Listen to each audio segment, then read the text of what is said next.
Bismillahirrahmanirrahim. Assalamualaikum warahmatullahi wabarakatuh. Waalaikumsalam warahmatullahi Alhamdulillah wabarakatuh. wa sayyidina habibina syafi'ina rasulillah Muhammad bin Abdullah sallallahu alaihi wa ala alihi wa ashabihi wa azwajihi wa dhurriyyatihi kama ya'lamu darajat al-jannah wa yaqawna al-asrarihim wa anwarihim wa alumihim wa nafa'atihim wa radihim Dini wa dunia wal akhirah ja'alullah min hizbihim yarzuquna nahabatahum wa yarafuna ala iladihim wa yakrana bi rizadihim nabiyahum wa salamati wa ta'ala kitab Masjid Ahmad al-Marzuki Sima yarafah bijabahami ma'ala Adratul warid Ahmad Abdullah bin Muhsin Al-Tab نفعنا الله بهم ومن لهم الفاتحة أعوذ بالله من الشيطان الرجيم. بسم الله الرحمن الرحيم. الحمد لله رب العالمين الرحمن الرحيم يوم الدين إياك نعبد وإياك نستعين اهدنا الصراط المستقيم صراط الذين أنعمت عليهم غير المغضوب عليهم. Bismillahirrahmanirrahim. Bismillahirrahmanirrahim. Nawaitu ta'alluma wa ta'lima wa tadhakkura wa tadhkira wa naf'a wal intifa'a wal ifadata wal istifadata wal hisab ala tamassuki fi kitabillahi wa sunnati rasulillah sallallahu alaihi wasallam wa du'a ilal huda wa dilalata alal khairi ibtigha'a mardatihi wa qurbihi wa sawabihi wa husnil khatimah ma'al lutfi wal afiyah salahil akibat. Bismillahirrahmanirrahim. Alhamdulillahirabbil alamin. Wassalatu wassalamu ala asyrofil anbiya'i wal mursalin. Sayyidina habibina syafi'ina wa maulana Muhammadin wa ala alihi wa sahbihi ajma'in. Amma ba'du. Qala musanniful kitab rahimahullah wa nafa'ana bihi wa bi'ulumihi bidarain wa maftah qulubana futuhal arifin wa bihidmatika wa ansur alaina birahmatika ya arhamar rahimin. Ila al-qal mana sudah kita bahas tentang kitab-kitab samawi, kitab yang diturunkan dari langit. Kemudian membahas pula tentang il'an wal qabul. Apa itu il'an? Yaitu mengakui, qabul itu menerima.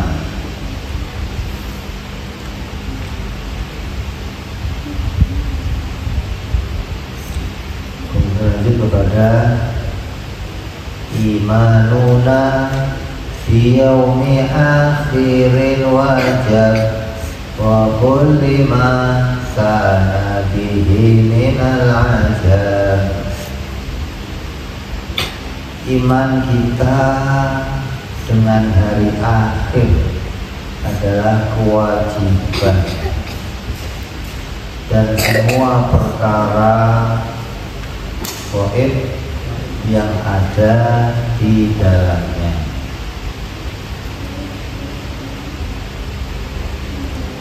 Apa iman itu? Hadisul nafsi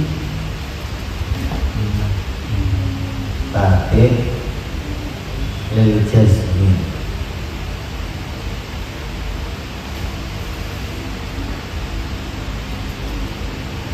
Pengakuan hati, pengakuan yang diucapkan oleh hati yang dibarengi dengan kemantepan.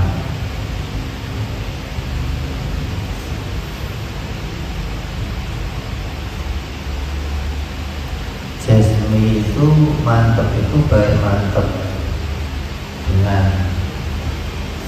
itikot karena pendapatnya orang lain, atau itikot dengan dasar ilmu pengetahuan. Kalau dengan itikot namanya dengan ilmu namanya ma'rifat, kalau dengan pendapat orang lain namanya taklid. Makanya dikatakan oleh ulama, sebagian ulama mengatakan itikot itu tidak perlu dalil, tidak perlu ilmu, karena bisa saja mengikuti pendapatnya orang lain. Jadi, ketika seseorang itu bisa mengakui apa yang disampaikan Nabi, dia meyakininya tanpa adanya perubahan, maka dia dianggap seorang mukmin di dunia. Ini rahmatan min Allah.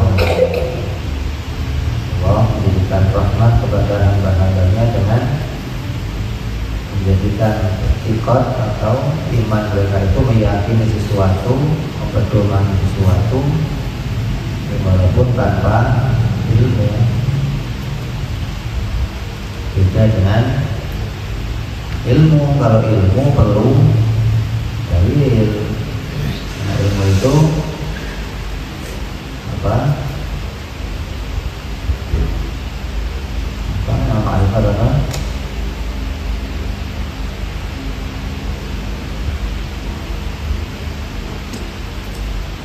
Pak, nama alifat apa? Apa tak ada nama alifat?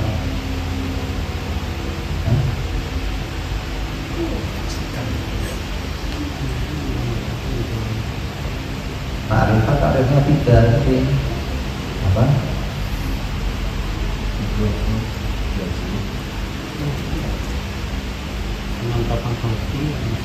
Mantap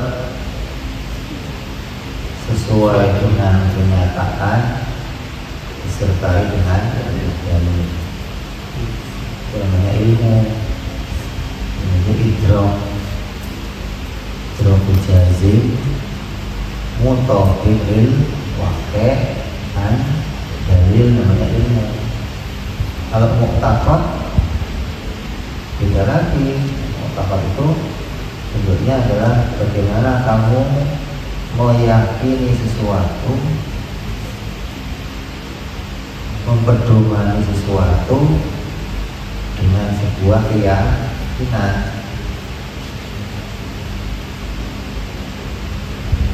Jadi kalau kamu hanya pengen dihitung sebagai orang Islam, ya cukup kamu punya keyakinan, punya mu'taqad. Makanya seluruh orang Islam wajib meyakini perkara-perkara tentang ketuhanan, tentang kenabian. Tapi kalau mau bicara sampai kepada ilmu, maka dia harus tahu kenyataannya dan harus punya dalil. Karena kalau kayak orang-orang di luar Islam itu punya keyakinan enggak? Punya mu'taqad enggak? Punya pedoman enggak? Punya. Kalau enggak punya pedoman itu jadi agama. Di antara isinya agama itu harus punya pedoman. Orang Kristen punya pedoman, orang Yahudi punya pedoman. Hanya saja dengan ilmu enggak gitu. Kalau dengan ilmu berarti dia akan tahu kebenaran apa yang dia ini. Kalau dengan ilmu ya dia nggak akan tahu kebenarannya. Walaupun keyakinannya kuat, saya kalau dibunuh, dicacak-cacak, saya nggak akan berubah, mantap saya. tapi dia tetap nggak akan pernah mengetahui kebenaran. Itu bedanya ilmu dengan hanya modal yakin. Jadi nggak cuma modalnya mantap saja, tapi harus modalnya dengan pengetahuan. Nah, untuk sekedar pada pengetahuan, kamu harus punya dalil. Kalau cuma mau id'an wal qabul, modalnya cuma mau dihitung Islam di dunia, ya cukup kamu punya kemantapan tentang pedoman-pedoman agama. Oh, meyakini sifat-sifat Allah, meyakini sifat-sifat Rasul, meyakini kitab suci, meyakini nabi, malaikat, termasuk meyakini hari kiamat gitu. Tapi ketika dia pengen sampai kepada ma'rifat, maka modalnya nggak cuma itu, tapi harus pakai dan harus punya ilmu. Apalagi bisa jadi seorang mutakalimin, wah ya akan lebih panjang lagi perjalanannya, gitu. Nggak cuma modalnya keyakinan doang. Terus iman yang berikutnya, keyakinan yang berikutnya adalah keyakinan tentang hari akhir. Siapa yang tidak meyakini ini hukumnya kafir. Nah, itu menjadi perkara apa? Usul, perkara pokok dalam agama. Maka wajib bagi tiap orang mukallaf itu membenarkan dalam hatinya atau mengakui dalam hatinya akan terjadinya hari kiamat dan yang termasuk segala sesuatu yang menyangkut hari kiamat. Apa saja termasuknya? Ada namanya hasyar. Hasyar itu berupa padang mahsyar, yaitu manusia akan dikumpulkan atau dibangkitkan dari dalam kubur dan akan dikumpulkan di padang mahsyar. Wal hisab, kemudian ada namanya hisab. Wal sirat, ada namanya sirat, itu melewati jembatan.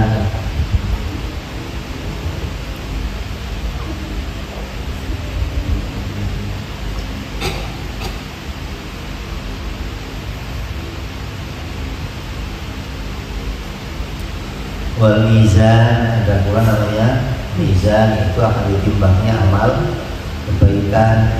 Wal jaza, ada yang namanya pembalasan. Wal jannah wan nar, ada yang namanya surga dan neraka.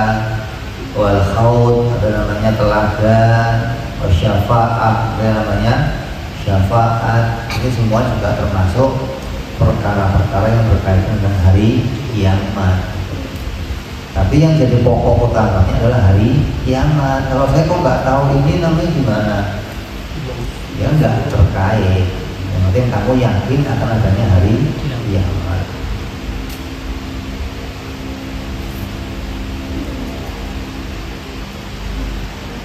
Kemudian dinamakan hari kiamat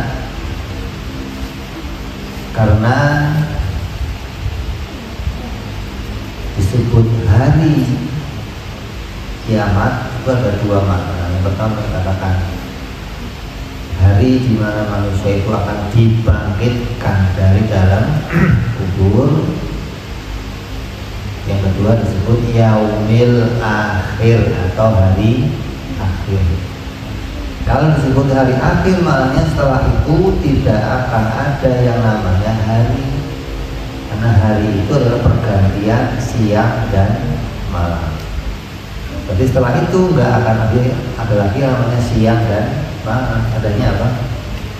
Siang. Hah? Siang. Adanya terang. Bukan siang, bukan malam, adanya terang.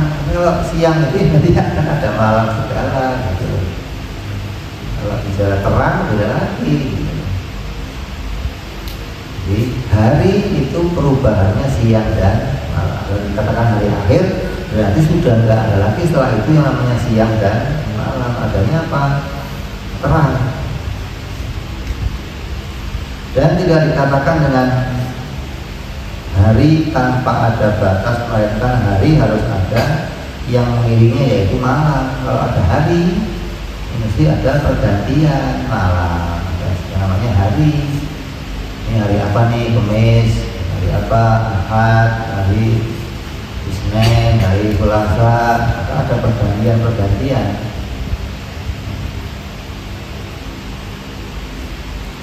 Atau disebut batas akhirnya waktu-waktu dunia.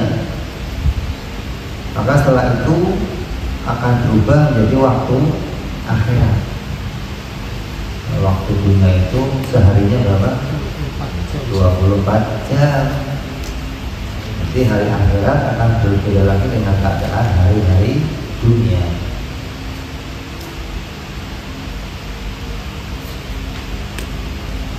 Kapan permulaannya hari akhirat? Yaitu pada tiupan sangkakala yang kedua, sampai tidak ada batasnya. Ini pendapat yang paling sahih.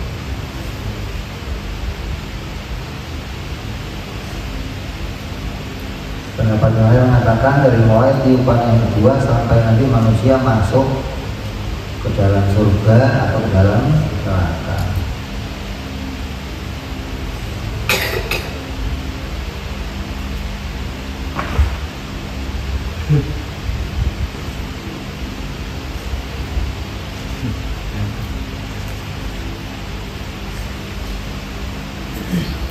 Adapun disebut hari kiamat karena tadi dibangkitkannya semua mayat-mayat dari dalam kubur. Ini masih merupakan bagian dari dunia. Menurut satu pendapat mengatakan kubur adalah pemisah antara dunia dan akhirat. Pintu pertama masuk ke akhirat di alam kubur. Dan nggak begitu, sampai nanti manusia itu dibangkitkan itu masih urusan dunia. Jadi kubur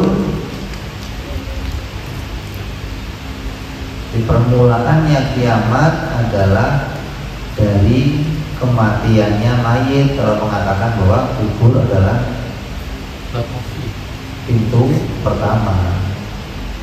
Jadi kubur adalah bagian dari alam akhirat, karena para ulama mengatakan barang siapa yang mati maka ia telah datang berdiri atau telah datang kiamat bagi dirinya atau sugro bagi kiamat sugro.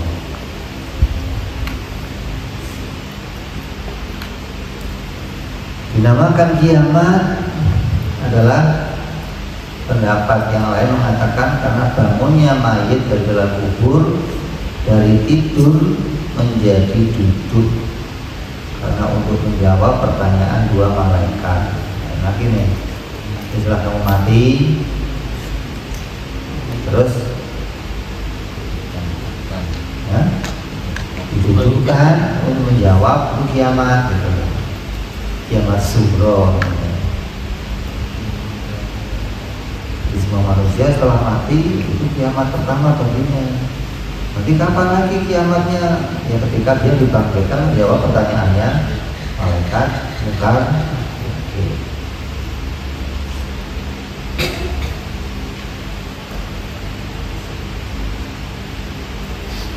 Maka ketika kemudian kubur itu dikumpulkan atau disempitkan, maka hal itu sama dengan yang namanya kiamat kubro bagi seseorang. Ketika dia masih dibangkitkan pertama itu kiamat kubro. Setelah dia bisa menjawab, dia tidak bisa menjawab, tidur kembali, kemudian kubur disempitkan sampai hancur semuanya, namanya kiamat kubro. Kiamat itu kan dihancurkan semuanya. Dan tiupan sangkakala pertama ngapain? Mati. Menghancurkan semuanya. Tiupan kedua bangkitkan.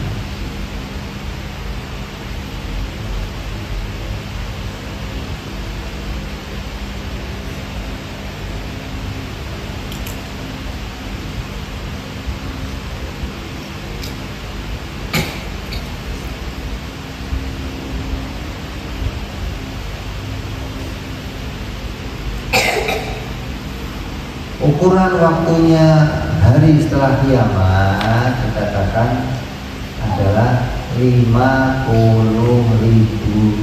tahun. Sehari bagaikan 50.000 tahun. Itu bagi orang-orang kafir, karena sangat hebatnya bencana yang terjadi.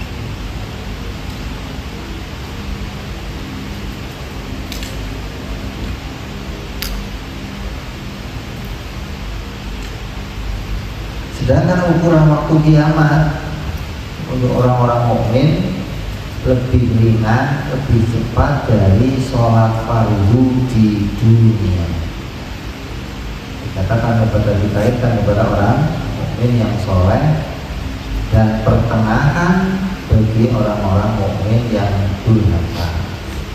Orang-orang mukmin durhaka dan pertengahan antara orang mukmin yang soleh dan orang-orang kafir. Kemudian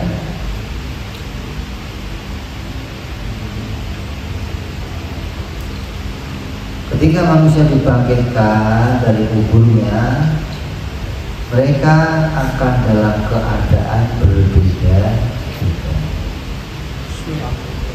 Ada yang ketika dibangkitkan mereka mengatakan, aduh, ya wailana mamba'akana mimar qadina, wahai celaka, siapa yang membangkitkan kami dari tempat tidur kami. Nah, mereka tahu ketika mereka dibangkitkan lagi dari kubur, berarti apa yang diberitakan Nabi akan jadi kenyataan.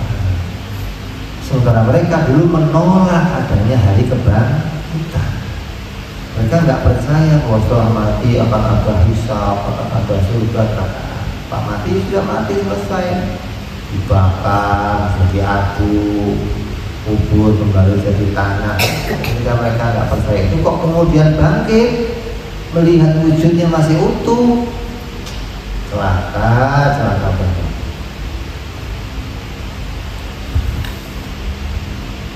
Maka kemudian malaikat berkata kepada mereka, hadza ma wa'ada rahman wa sadaqal mursalun. Ya, ada pendapat yang mengatakan demikian.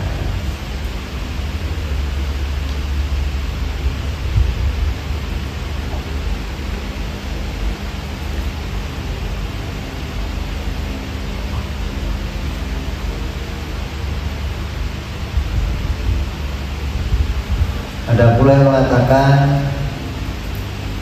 ya hasratana ala ma farraftu fi jambillahi fawajhuhu yaswaddu. Amat besar penyesalanku atas kelalaianku dalam menunaikan kewajiban terhadap Allah, maka wajahnya menjadi hitam. Sebagian lagi bangkit dari kubur dan mengatakan la ilaha illallah, yang mana mereka ahli la ilaha illallah, mereka ahli tauhid, mereka bangkit dari kubur dengan membersihkan debu di kepalanya sambil memuji alhamdulillahilladzi adhaba annal hazan. Segala puji bagi Allah yang telah menghilangkan kesusahan kami. Quran juga. Sebagian mereka mengatakan la ilaha illallah walhamdulillah wa yabyadu wajhuhu, kemudian menjadi putihlah wajahnya. Ini ekspresi seseorang ketika dibangkitkan itu sudah berbeda. Lalu ekspresinya sudah beda-beda. Bagi orang yang kafir punya ekspresi penyesalan, bagi orang yang beriman punya ekspresi kegembiraan. Kata ulama pula dikatakan dikumpulkan manusia dalam keadaan telanjang berdasarkan hadis Rasul Shallallahu Alaihi Wasallam. Tuhsyaruna yaumal qiyamati khufatan, mereka akan dikumpulkan pada hari kiamat dalam keadaan telanjang kaki, aibila naklin uratan, aibila saubin hulan. Ada mengatakan tanpa sendal, ada mengatakan tanpa baju, ada lagi mengatakan belum dihitan.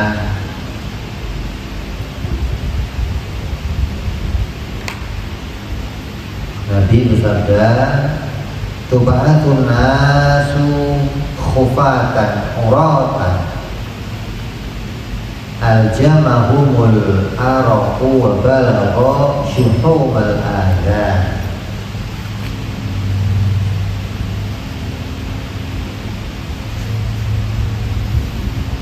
Manusia akan dibangkitkan dalam keadaan telanjang kaki, telanjang badan, yang mereka dipasangkan tonggak pohon hingga mencapai kuping mereka.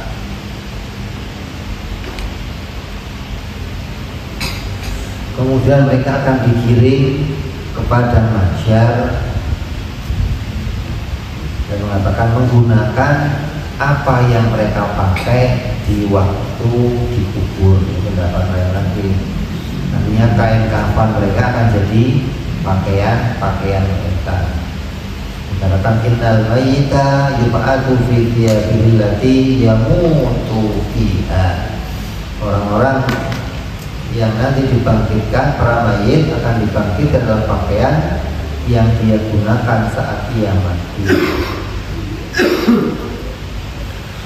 Maka ketika digabungkan berbagai riwayat ini, disimpulkan bahwa sebagian mereka digiring dalam keadaan telanjang dan sebagian mereka digiring dalam keadaan berpakaian kain kafan masing-masing.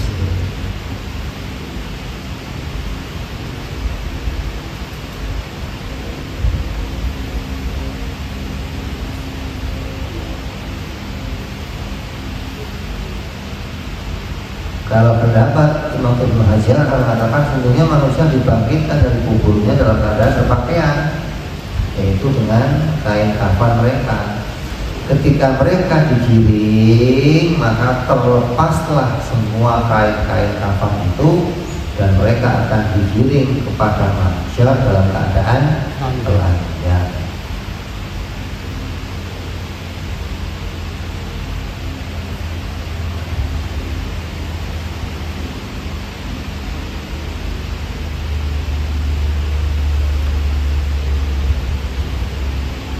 Lalu kesimpulan ini kemudian sampai pada pendapat yang mengatakan ketika manusia itu digiring semuanya dalam keadaan telanjang, lalu orang pertama yang akan diberikan pakaian dari mereka adalah Nabiullah Ibrahim alaihissalam.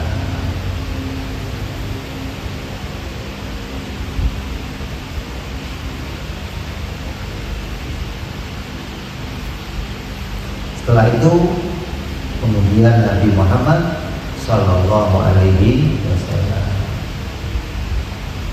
Kenapa kok yang pertama dipakaikan pakaian Nabi Ibrahim terlebih dahulu? Karena dalam riwayat dikatakan pakaian itu dipakaikan oleh Nabi Ibrahim karena ketika beliau dilemparkan di dalam api oleh Namrud, maka dilepaskan pakaiannya, dan hal ini adalah dalam kehendaknya Allah Subhanahu wa Ta'ala, dan beliau sabar dan ridho. Maka beliau diberikan balasan dengan kemudian beliau sampai kepada orang telanjang pertama yang diberi pakaian pada hari kiamat atas pemimpinnya para syuhada.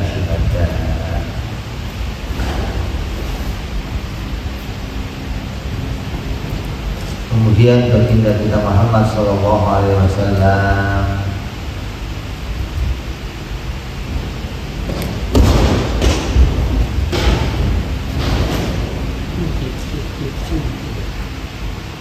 kok bisa karena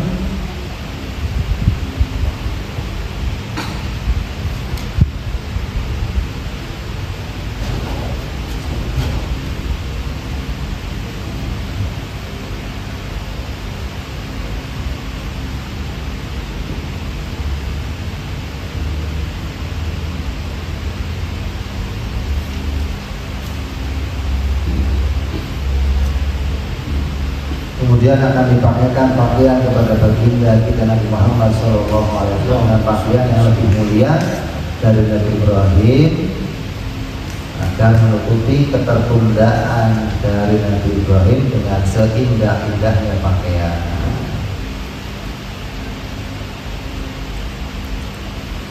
Kemudian derajat manusia di padang mahsyar berbeda-beda pula.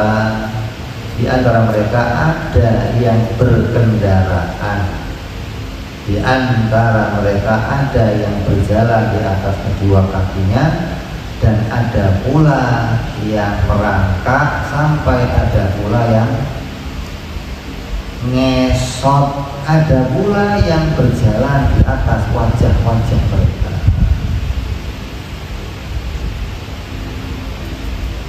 Kemudian keadaan mereka, fisik mereka pun dalam bentuk yang berbeda-beda menurut amalnya masing-masing. Di antara mereka ada yang dibikin dalam rupa monyet. Siapa mereka? Yaitu para pezina, orang-orang yang melakukan zina.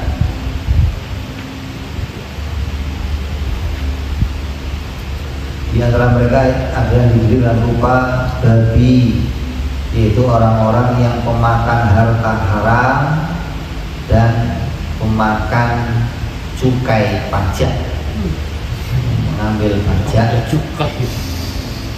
Orang yang memakan harta dari pajak-pajak dan orang yang memakan harta-harta yang haram. Di antara mereka ada pula yang digiring dalam keadaan buta, yaitu orang-orang yang durjana dalam hukum. Orang di dunia dia tidak menetapkan hukum sebagaimana semestinya. Artinya mata mereka dibutakan di akhirat, karena di dunia mereka tidak memandang hukum secara benar. Kemudian ada pula di dalam keadaan tuli, yaitu orang-orang yang ujub membanggakan amal-amal mereka. Di antara mereka ada yang mengunyah lidahnya, menjulurkan di atas, menjulur sampai ke dadanya, mengalir nanah dari mulutnya. Ia adalah penasehat yang berbeda perbuatan dengan perkataannya. Orang-orang ahli politik, orang-orang yang ngomongnya rakyat kemana, tapi kenyataannya kemana.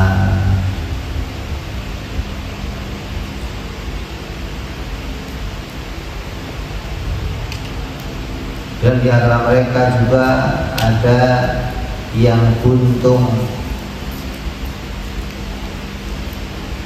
tangan-tangan dan kakinya. Mereka adalah orang yang menyakiti tetangga-tetangga mereka. Di antara mereka pula ada yang disalib di atas batang kurma dari api, yaitu para orang-orang yang suka memfitnah seseorang, yang suka mengadu kepada para penguasa, sehingga banyak orang-orang dijebloskan di penjara tanpa punya kesalahan hasil laporan orang-orang tersebut. Di antara mereka ada yang sangat bau busuk melebihi bangkai, yaitu orang-orang yang mengikuti syahwat dan kelezatan-kelezatan yang diharamkan, dan menghalangi hak-hak Allah dari harta-harta mereka. Di antara mereka pula ada yang memakai jubah yang besar yang terbuat dari aspal yang menempel pada kulitnya.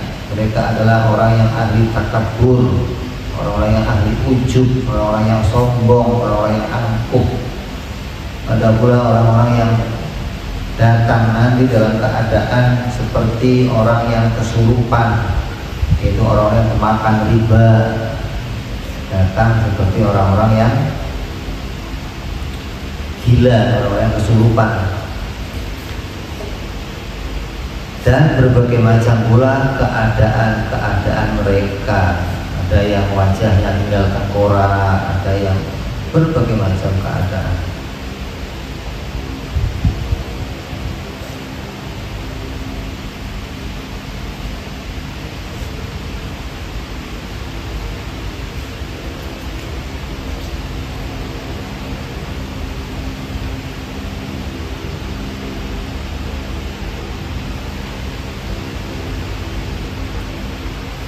Kemudian mereka akan digiring ke padang mahsyar dan didiamkan di padang mahsyar selama berbeda-beda tadi. Ada yang mengatakan 50.000 tahun, ada yang merasa cepat, ada yang merasa pertengahannya, hingga nanti di antara mereka kemudian akan berkumpul dan mendatangi para nabi untuk meminta pertolongan nabi-nabi agar mereka memohon kepada Allah segera dipindahkan dari padang mahsyar, agar bisa segera ada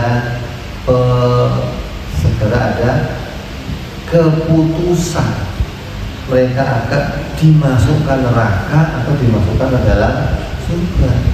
Karena padang mahsyar itu namanya tempat untuk penantian, belum ada keputusan.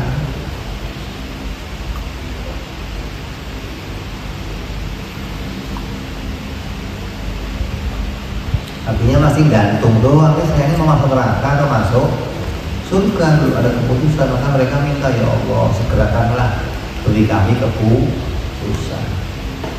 Sampai kepada Nabi Muhammad SAW meminta kepada Allah agar semua manusia dipindahkan daripada mahsyar. Maka barulah mereka itu dipindahkan daripada mahsyar. Selain Nabi Muhammad, tidak ada satu nabi pun yang berani meminta kepada Allah pada masa itu, saking dahsyatnya huru hara yang terjadi pada masa.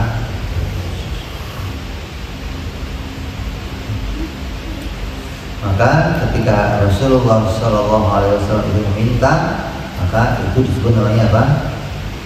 Syafaatul uzma, itu syafaat yang paling agung, di mana Nabi SAW memberikan syafaat untuk seluruh manusia, yang kafirnya, yang mukminnya, jinnya, semua dipindahkan dari padang mahsyar ke tempat persidangan.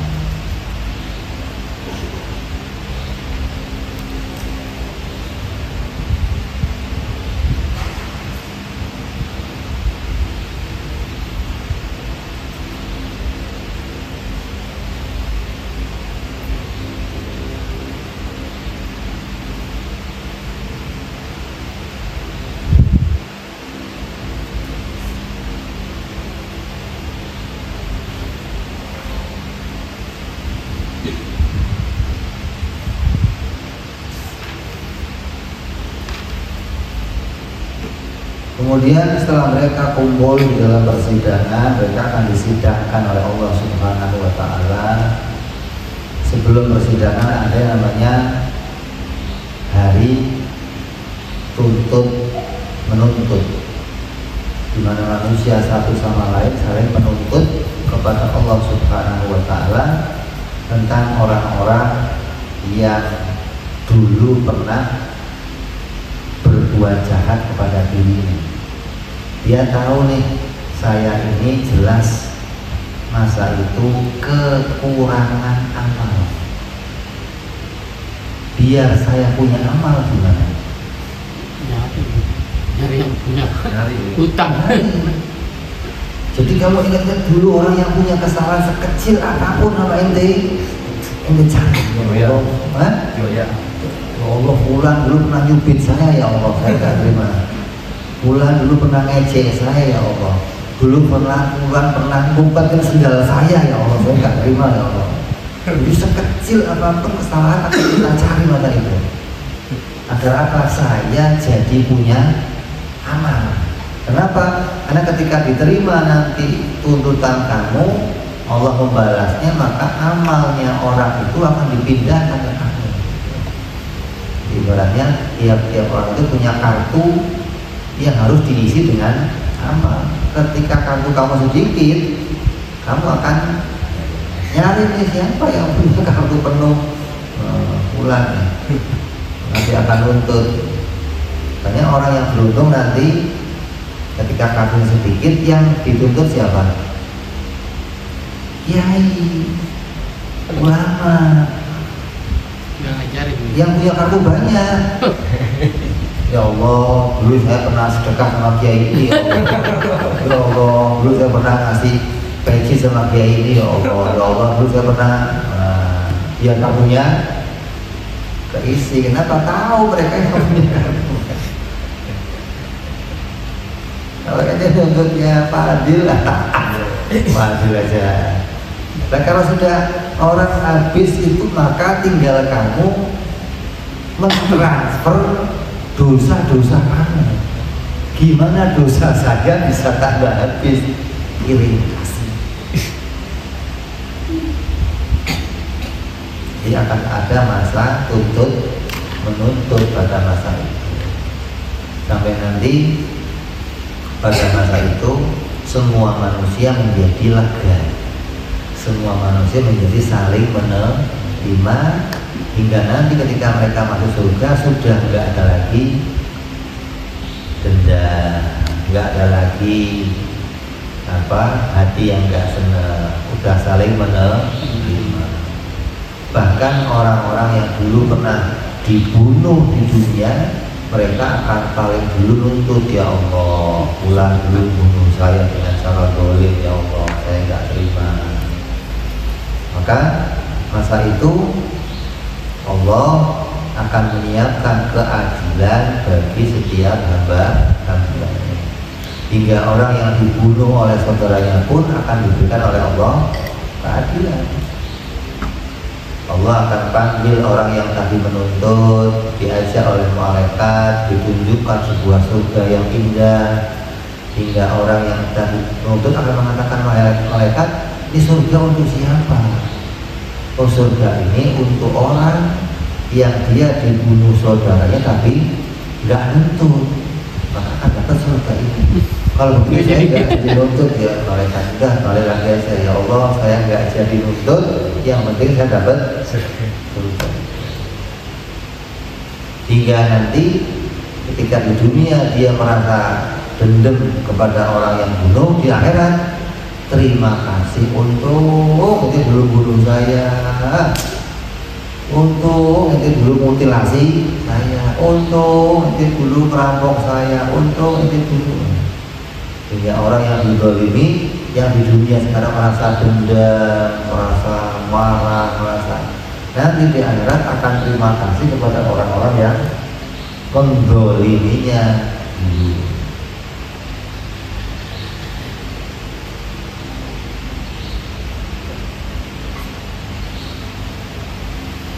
Jadi ini mesti diceritakan sama orang-orang yang sekarang banyak ributin Habib Dawir, kerjaannya Dawir, golimin orang, tantangan merugikan. Ganteng laginya di sana. Nanti lu di sana akan dapat apa, coba lihat gitu. Nuntutnya sama Nabi sekali, ya Rasulullah. Ada cucu ente dulu pernah ada ya kan? Itu repotnya nggak percaya.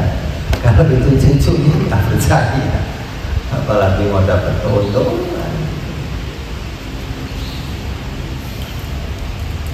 Kemudian sampai nanti mereka akan dihisab. Maka dihisab nanti bentuknya adalah akan ada apa? Dua bejana yang terbuat dari sinar. Yang satu akan diisi dengan kebaikan, yang satu akan diisi dengan keburukan. Dan kata lagi, amalnya nanti akan dijadikan dalam bentuk sinar yang nanti akan ditimbang. Sinar itu besarnya sebesar dunia, akan ditimbang nanti amal-amalnya setiap hamba di atas timbangan tersebut. Timbangannya kayak apa ya? Kayak timbangan emas itu, ada tiangnya, ada gantungannya, tengah ada baganya, yang berat. Nggak ada cewek yang itu. Ketika ada seorang yang amalnya udah nggak ada, isinya dosa semuanya.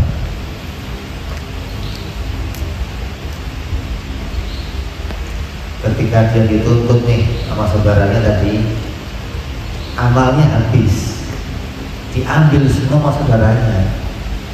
Pernah dolimin ini, pernah dolimin ini, habis diambil semuanya. Tinggal apa? Dosa ditransfer dari orang lagi, tambah dosa. Yang akhirnya apa? Allah menampakkan pahala puasanya. Makanya pahala puasa itu nggak dicatat oleh malaikat, hingga nggak bisa dirampok sama yang lain pahala puasa itu, gitu loh. Bahasa khusus di pahalanya.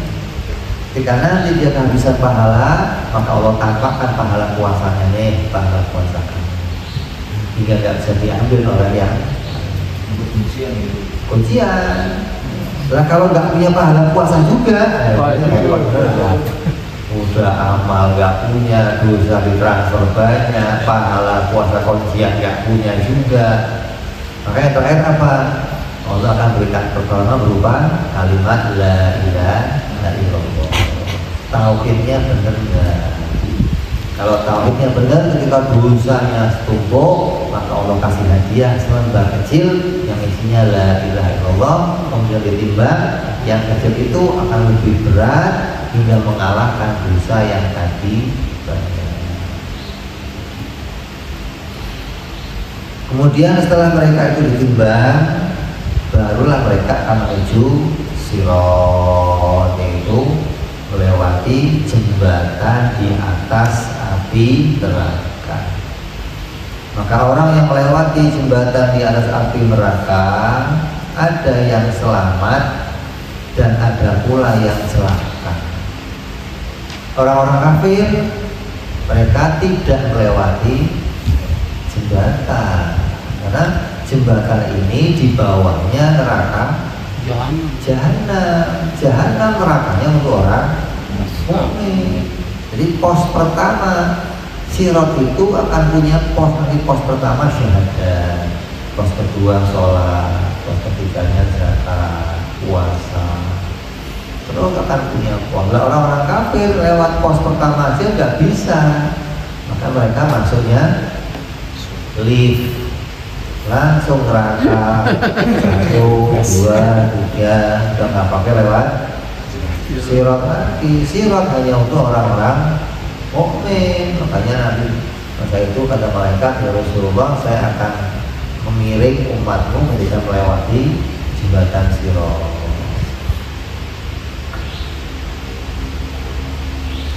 Kemudian orang yang melewati jembatan sirat juga keadaannya bermacam-macam. Ada yang melewati sirat sekedip mata. Sirat itu yang panjangnya beribu-ribu tahun, dilewati adalah sekejap mata. Ada pula yang melewatinya seperti secepat petir yang menyambar. Ada pula yang melewatinya seperti kecepatan angin yang bertiup. Ada pula yang melewatinya seperti kecepatan burung yang terbang. Ada pula yang melewatinya seperti kuda balap yang berlari kencang. Ada pula yang melewatinya seperti orang yang berlari. Ada pula yang melewati seperti orang yang berjalan. Ada pula yang melewatinya dengan merangkak, yaitu dengan tangan dan lututnya. Maka ketika seseorang ini merangkak, berjalan dengan lututnya, merangkak di atas sirat, maka mereka munajat kepada Allah, ya Allah, kenapa Engkau memberatkan kami ya Allah, hingga kami tidak bisa berjalan cepat seperti orang yang lainnya. Maka Allah berfirman, aku tidak memberatkan kamu, tapi kamulah yang membawa pemberat dari dunia. Ente sendiri yang bawa beban yang banyak dari dunia, hingga kamu berat untuk bisa melewati jembatan. Bukan saya ngasih beban kamu, bukan. Kamu yang milik beban dari dunia. Makanya dikatakan orang yang masuk ke neraka itu kemudian terbakar. Kenapa? Karena dia ketika mau masuk, dia bawa bensin dalam tubuhnya. Ya nggak bawa bensin, ya aman gitu loh. Ini bukan api nerakanya yang bakar, bukan bensin yang kamu bawa itu bermasalah. Apalagi bensinnya pertama. Kayak kan dikatakan itu orang-orang yang korupsi pertama itu nanti masuk neraka yang bakar bensinnya pertama turbo nanti Berarti pertama lagi itu buat bakar dia pakai bensinnya pertama turbo. kalau ada pemerintah yang zolim biarin aja berarti. Iya memang begitu. Dia mau kalau dia punya kemampuan mengingatkan ya ingetin.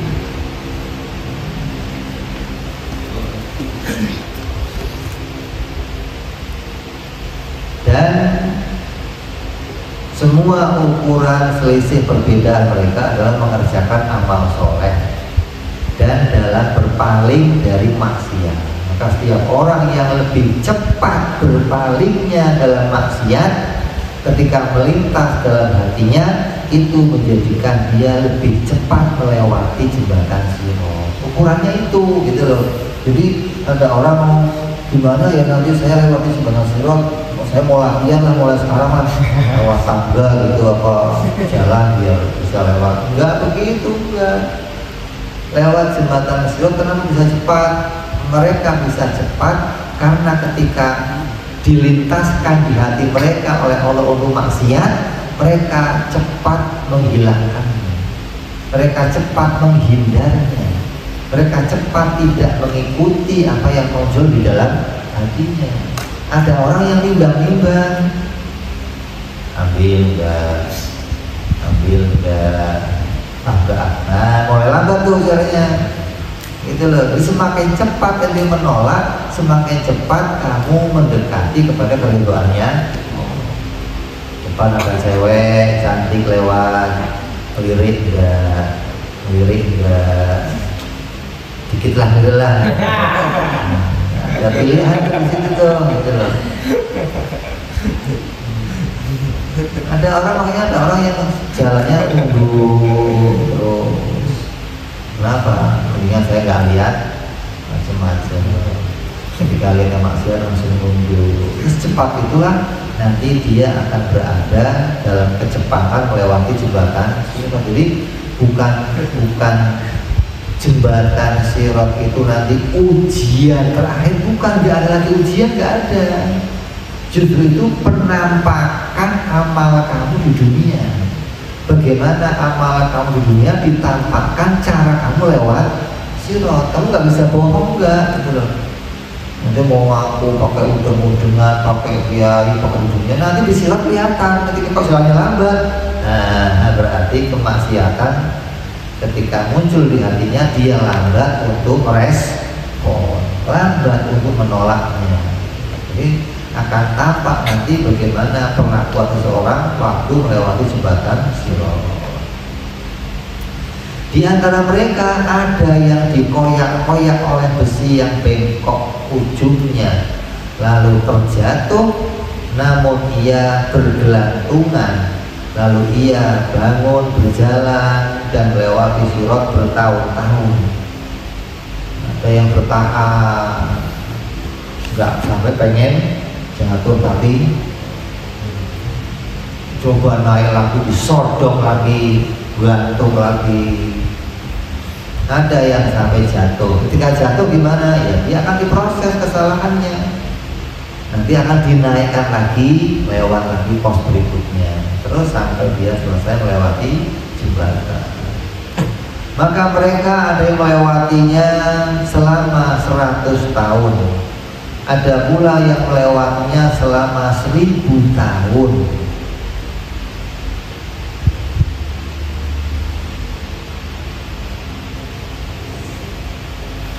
Di antara mereka ada yang tidak selamat, dan mereka berbeda pula tergantung kadar dosanya masing-masing. Kemudian di antara mereka ada yang kekal di neraka seperti orang-orang kafir. Selesai.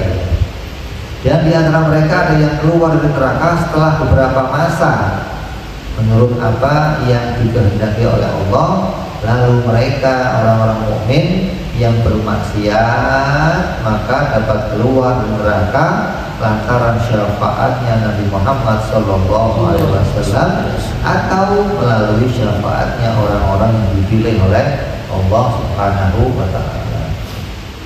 Jadi masa itu nanti ketika orang mulai lewat jembatan Sirat, manusia yang paling sibuk pada masa itu adalah Nabi Muhammad Sallallahu Alaihi Wasallam. Yang dia bolak-balik, lagi, naik lagi, lihat umatnya tuh masuk lagi neraka, minta diangkat lagi, Allah naik lagi terus. Orang yang paling sibuk menolong umatnya masa itu. Kita mohon kepada Allah Subhanahu wa Ta'ala agar mendapatkan syafaat dan keringanan bagi kita dengan anugerah Allah dan kemuliaan yang Allah Subhanahu wa Ta'ala. Kemudian diketahui pula bagi setiap nabi itu mempunyai haud atau telaga yang akan diminum oleh umatnya. Maka telaga yang paling agung adalah telaganya Nabi Muhammad Sallallahu Alaihi Wasallam. Sesungguhnya wa anna man syariba syurbatan la yadma'u abadan saqanallahu minhu. Sesungguhnya siapa saja yang minum seteguk dari air telaga itu, maka ia tidak akan haus untuk selama-lamanya. Semoga Allah menjadikan kita bisa minum di telaga Nabi Muhammad Sallallahu Alaihi Wasallam.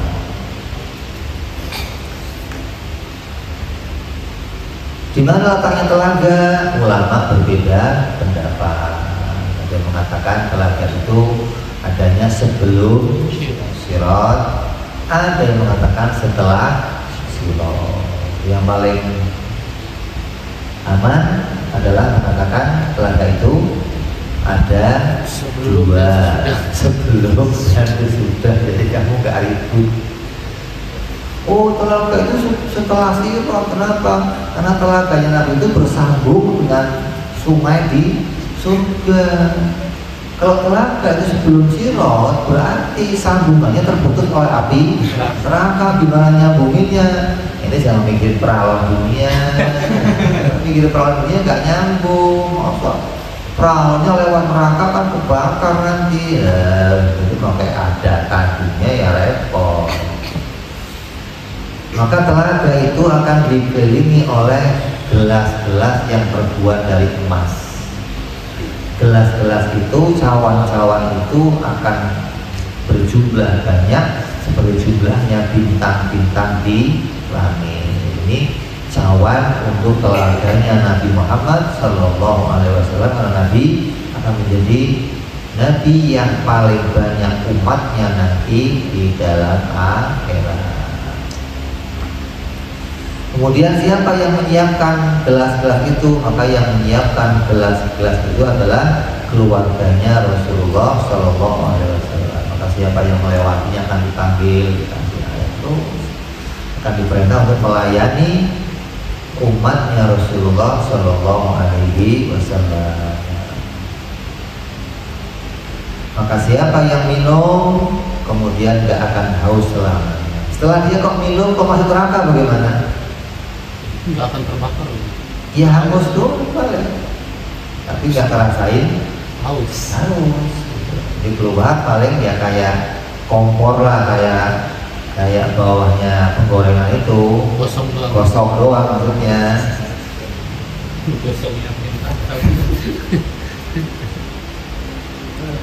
Maka nanti setelah dia itu siksaan di neraka itu selesai, maka diangkat, akan permak, akan di steam, dicuci menghilangkan hangusnya pakai steam itu hingga nanti rontok semua hitamnya, kemudian dipakaikan pakaian surga, baru dimasukkan surganya Allah Subhanahu wa Ta'ala. Adapun penghuni surga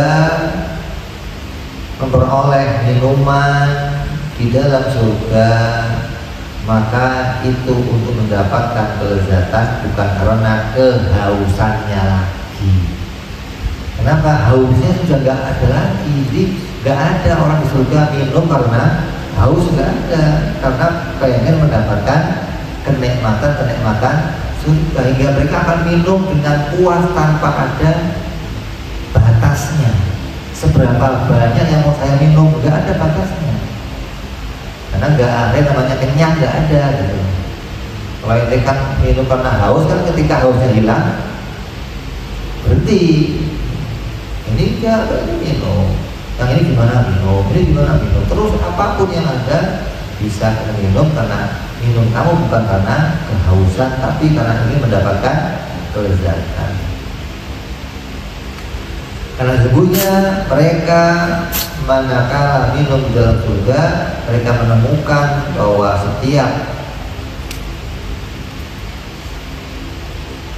tarikan nafas berupa tegukan yang berisi kelezatan yang berbeda-beda dari apa yang mereka dapatkan dari tegukan yang sebelumnya. Minumnya sama segelas nih, teguk enak, teguk lagi tambah enak, teguk lagi tambah enak. Jadi ini minum segelas itu nggak bosan gitu loh. Kalau ini minum di dunia itu udah tahu rasanya kopi itu, besok kopi lagi enggak, kemarin udah kopi itu.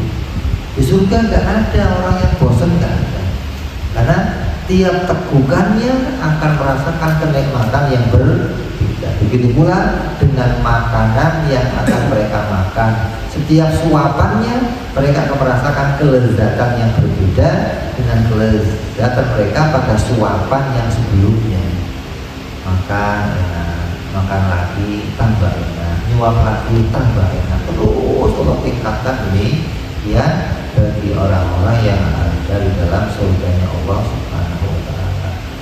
Sebaliknya neraka juga demikian, maka azabnya juga akan bertambah terus bertambah.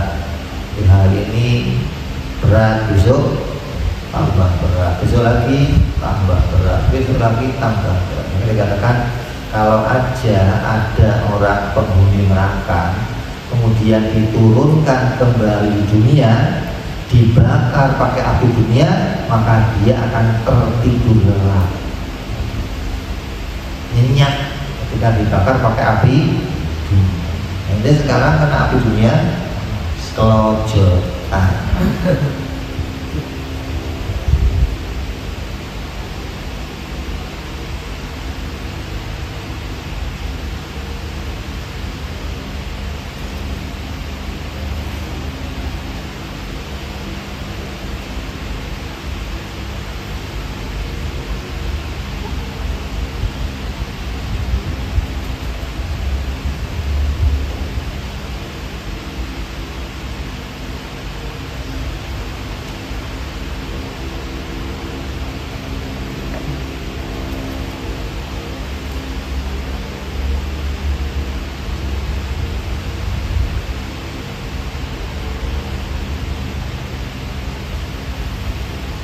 Makanya termasuk kepada iman pada hari akhir ya.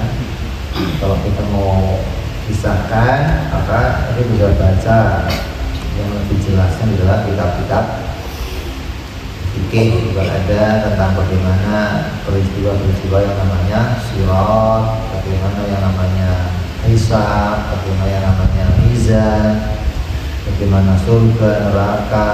Ini akan kita baca secara luas, tapi inilah batasan seseorang mengimani yang namanya hari kiamat. Dia akan tahu isi-isinya yang terjadi pada hari kiamat. Makanya ketika Nabi mengatakan kalau kamu nanti di hari kiamat, kamu carilah saya. Kalau nggak ada di sini, cari tempat ini. Kalau ada di sini, cari tempat ini.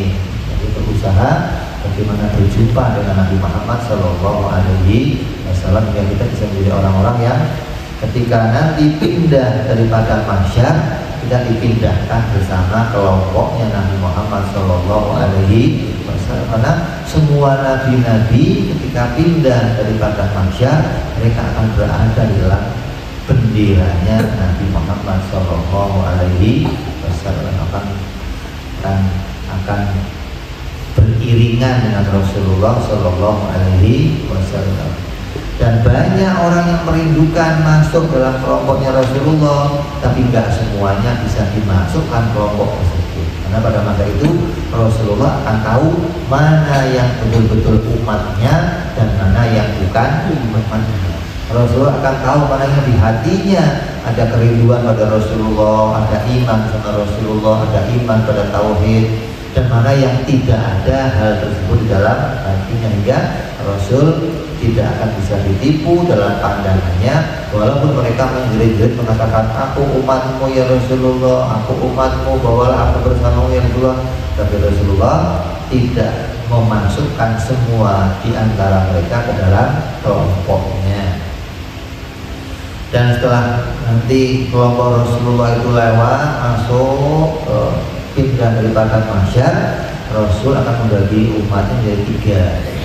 Sepertiga akan masuk surga tanpa dihisab. Allahumma ja'alna minhum. Lewat mana masuk surganya? Lewat pintu belakang. Lewat pintu samping. Kenapa? Karena pintu utama akan dimasuki Nabi Muhammad Shallallahu Alaihi Wasallam. Jadi sebagian umat nanti dari umat Rasulullah nggak mengetahui itu ada yang namanya sirot, ada yang namanya hisab, ada yang namanya haud, ada yang namanya mizan, nggak tahu mereka. Jadi setelah pindah daripada mahsyar, mereka akan digiring masuk dalam surganya Allah Subhanahu Wa Taala. Lalu sepertiga yang lainnya, 2/3 lainnya akan ikut Rasulullah SAW. Dan mereka akan melewati jembatan dengan aman. Ada yang melewati jembatan hingga mereka mendapat siksa dari Allah Subhanahu Wa Taala. Dikatakan, apakah neraka itu hanya untuk orang kafir? Enggak, neraka itu tidak hanya untuk orang kafir. Karena neraka itu juga ada neraka untuk orang-orang yang beriman, yang dia berbuat maksiat di dunia.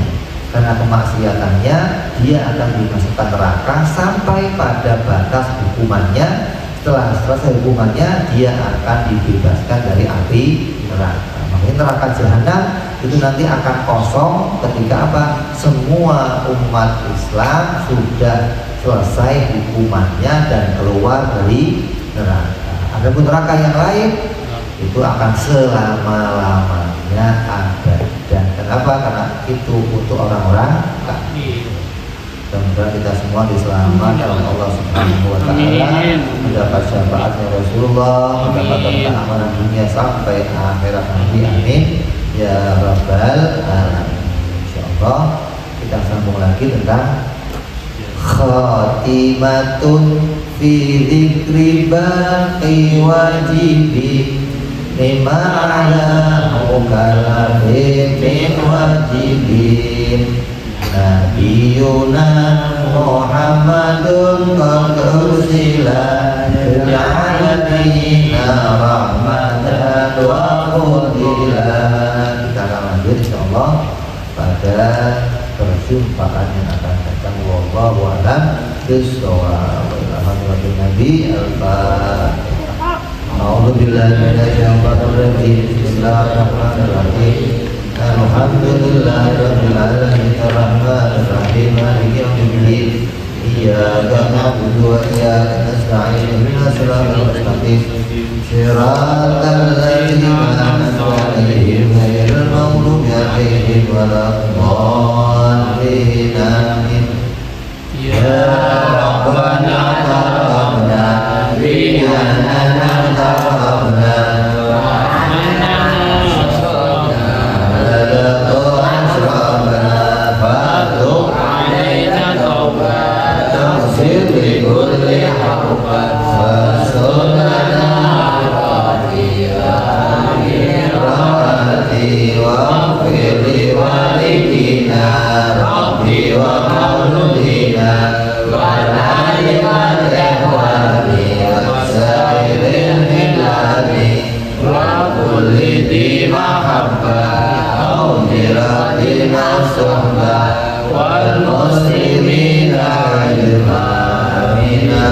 bisma Ba'dan Wajudan anna Lam bisa minna Dil Mustafa Rasuli Nabi kulli suri Sallam wa sallam Rabbi Alaihi adal Rabbi Wa alihi wa sahbihi Midada tasbih surbi Walhamdulillahi Bil badi wa tanahi Wa rabbika rabbil izzati amma yasifun Salamun alal mursalin Walhamdulillahi rabbil alamin Assalamualaikum warahmatullahi wabarakatuh.